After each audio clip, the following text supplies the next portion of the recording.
Hi guys! Ngayon, samahan niyo kami pumunta dito sa Books Kinokuniya, Tokyo, sa Shinjuku, dito sa International. Tapos ito, ang tagal-tagal ko na dito sa Japan, pero first time ko lang talaga mapupuntahan to. Pati itong lugar dito sa Shinjuku na to, hindi ko to alam.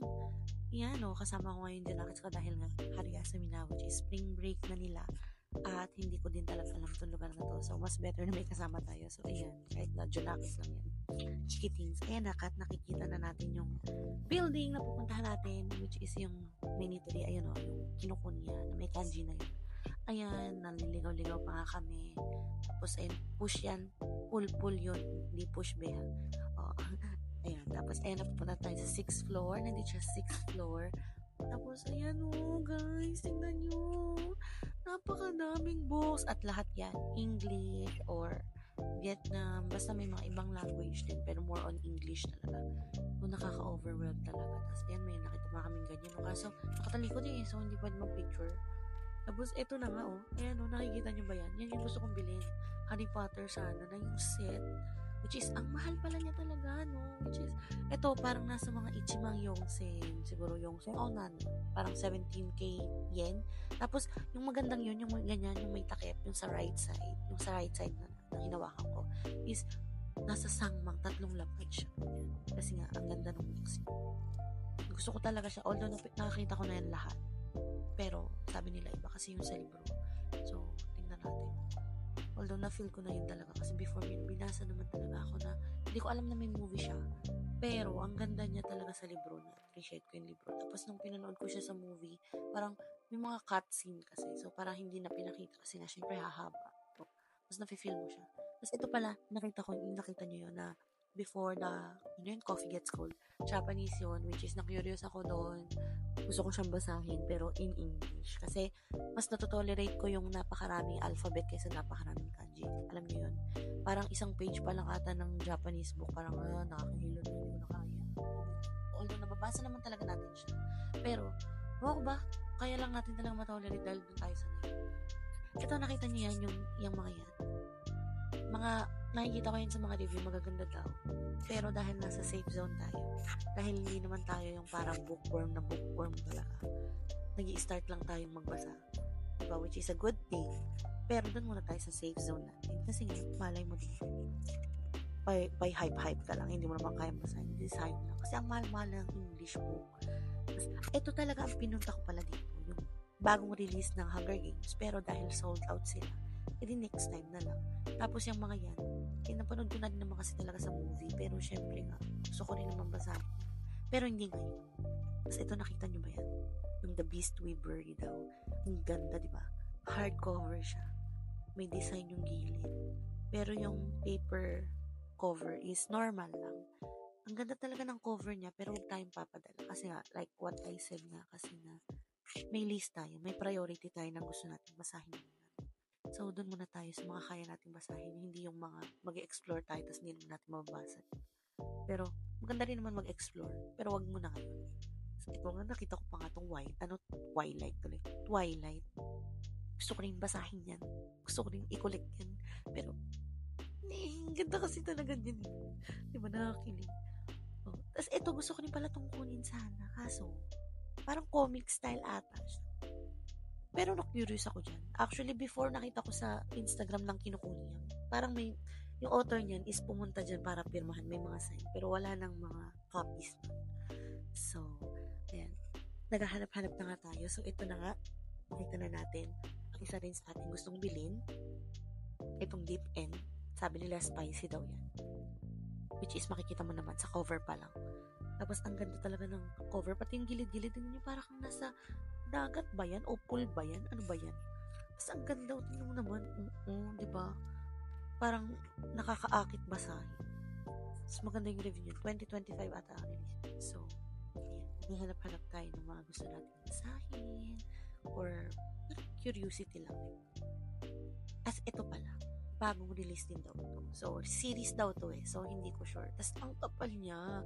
So, kung hindi naman tayo papadala sa hype na, kasi nga, malay mo, diba, hindi naman natin kayang i-handle.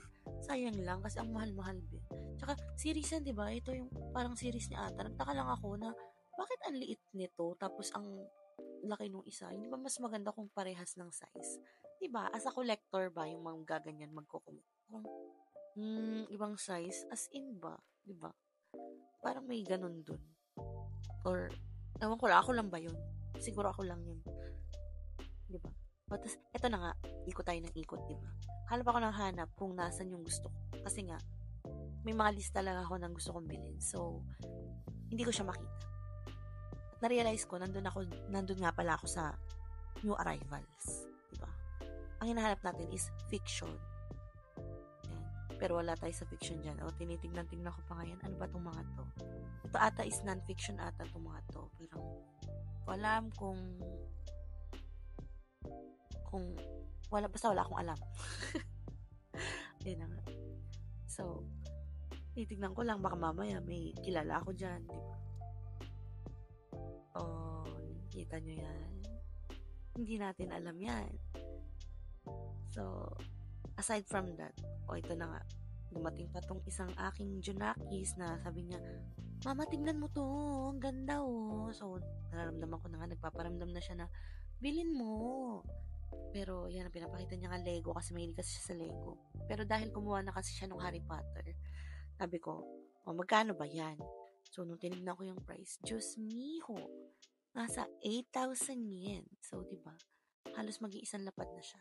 Sabi ko, sige, sa susunod na yan, kasi meron ka ng Harry Potter, which is yung Harry Potter niya, una kinuha niya yung Lego, pero pinalitan niya yun ng, yung kay Hermione, yung may wand. Kasi nga, yung umiilaw yun, tapos parang may mga secret na may sulat-sulat, so na-amaze siya doon. Hindi ko napansin, mas mahal pala yun. O, diba, nabudol tayo.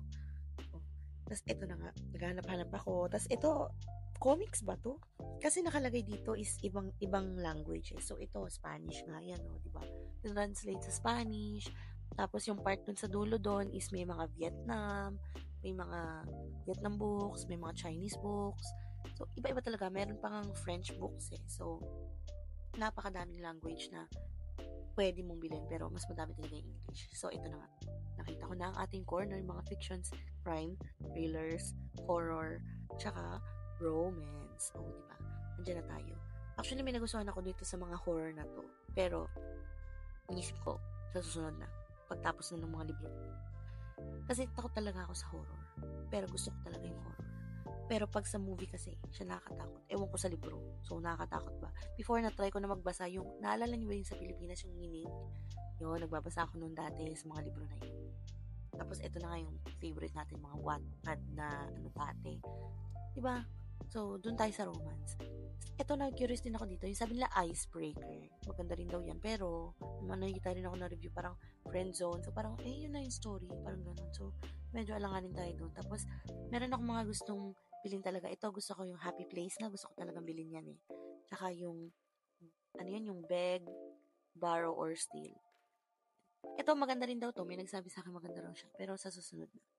Yung Beg, Borrow, or Steal, gusto ko rin bilhin yung bagong series, bagong release din ata to. Pero pinapakiramdaman ko muna siya na parang, talaga bang maganda ka? Talaga bang gusto kita? O, diba, titignan muna kita. Papakiramdaman muna kita. Talagang gusto ko na yung kusa na talaga. Now, priorities muna tayo. Kasi, mahal yung mga English book eh. Dahil import class nila sa Japan. So, yung mga kasama dagdag na hindi katulad sa mga pagpuntakan mga Japanese mga books lang is tigo 1,000, 1,200. Ito be, 2,000, 1,500 pinakamura na. O, 2,000, 3,000. O, diba, bongga, mahal.